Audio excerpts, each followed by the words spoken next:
Hi there, my name is Mayank Goyal, founder of Hop Financial Solutions, India's first full-stack cross-border new banking platform. In the last video, we spoke about 6 types of asset classes: equity, fixed income, commodities, real estate, money market instruments, and alternative asset class. Today, we'll discuss about various instruments one could use to invest in those asset classes. Let's begin with equities, one of the well-known asset classes across the globe. There are 2 types of equities, public and private sector. Public equities are those which can be bought and sold in an open market facilitated by stock exchanges by bringing the buyers and sellers together. Private equities, however, are closely held by founders, family and friends and venture capitalists. With the rise of startups across the world, investment in private equity is becoming an attractive option for several high net worth individuals.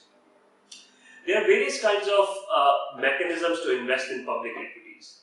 The most obvious one is direct investment into stocks.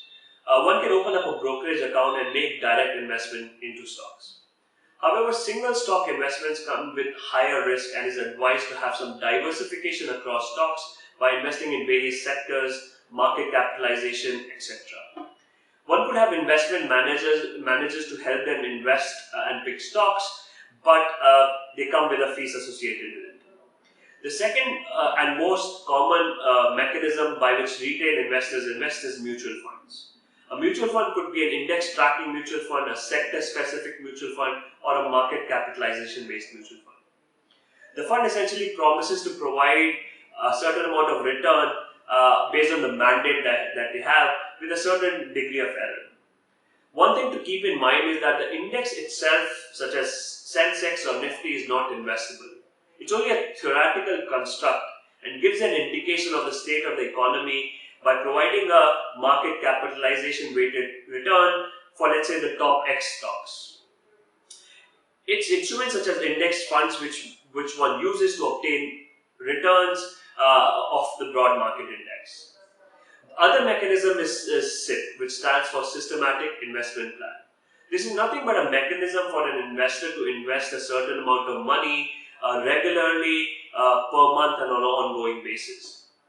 Then we have exchange traded funds. Exchange traded funds or ETFs are a variation of mutual fund in the sense that they have a predefined mandate and a higher liquidity since they are traded like stocks on exchange.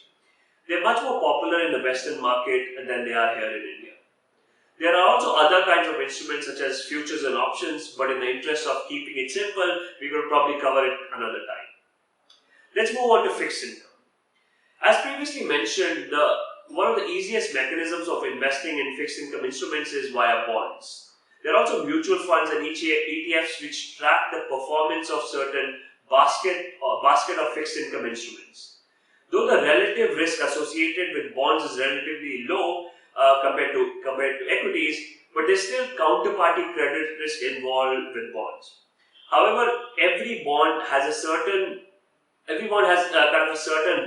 rating associated with it and is given by a credit rating agency, which could be Moody's, Standard Chartered, and so on and so forth. The ratings goes from AAA to CCC, AAA being the best and CCC being the worst. The higher the rating, the lower the probability of default, and hence lower the interest rate promised. For a retail investor's perspective, it might be sometimes difficult to choose the appropriate bond, and hence people tend to choose a fund which has several bonds of certain specification invested into. This tends to be diversified idiosyncratic component associated with the portfolio. Let's move on to real estate. The most common way of investing in real estate is to buy a desired property, which could be land, residential property, commercial property, etc. However, a few things to keep in mind is the ticket size in the real estate could be generally higher, leading to concentration risk. Also, the transaction overheads and the management costs involved in real estate can be substantially higher, eating into the overall return of the investment. Lastly, the liquidity associated with the real estate is much lower compared to other instruments and hence not a preferred option for people who are looking for higher liquidation preference. An alternate to investing into physical real estate is REITs, or real estate investment trust, where a company buys, sells and manages real estate on behalf of a few investors for a certain fees. The investor gets a certain fixed income on a regular basis and a potential upside on the liquidation of the fund. Commodities. Commodities can be a very tricky instrument when it comes to investments. The primary ways in which one invests in commodities are physical, futures, funds and ETFs. Physicals is probably the most cumbersome way of investing and is mainly an option for corporates who need the commodity for business operations. Lastly, we have alternative investments such as investments in hedge funds, venture capital funds, watch funds, wine funds and so on. These are typically accessible by high net worth investors and institutional investors. These are not recommended for average retail investors because of the high risk profile associated with them. In an ideal scenario, one needs to have a combination of various instruments stated above for the right risk appetite and ability to come out. More on investments in the next video. Please stay tuned. If you like the video, please click the bell icon and subscribe and share with your friends.